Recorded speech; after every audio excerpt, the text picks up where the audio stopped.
how do you find the line between extreme physical wrestling and rough wrestling or angry wrestling? So to which degree has anger, whether it's in your wrestling room these days or in your own career, entered wrestling? Do you see it as a tool that can be used in the wrestling I match? think Or is it there's a balance, or not even a balance. There's a line that you go up to, and you can't cross it. Sportsmanship is everything. You can get dinged for points. You can get thrown out of tournaments. There's rules with flagrant misconduct where you're kicked out of the match. Other team gets the points, and then you have to sit the next meet. So it's very serious. The NCAA sends a message, a very serious message about sportsmanship. Yeah. And so we talk about that. And the other thing with wrestling is there's rules in wrestling.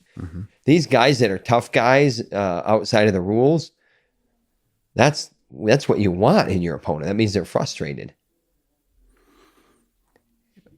You got to be a tough guy inside the rules of the sport.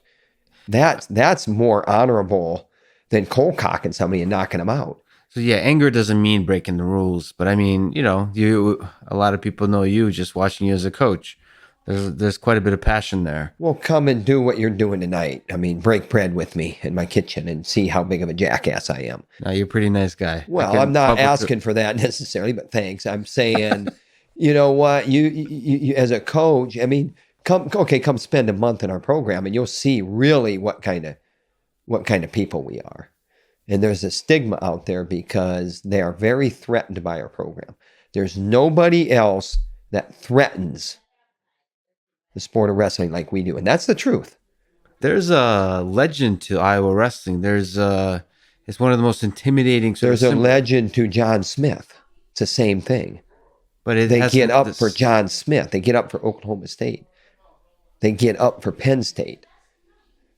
My question is, okay, I'll answer it this way. I'll give you an example. In my coaching career, I coached at Virginia Tech for 22 months.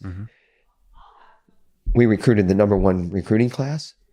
We got the administration to change 100% 180 how they looked at wrestling.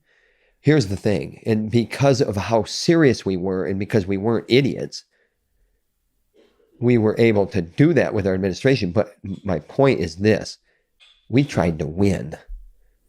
We tried to win, even at Virginia Tech. It wasn't a stepping stone for me. It ended up being one quickly. And looking back on it, I was a fool to think that I'd be there for 20 years. But you believed you would be. I did. I did.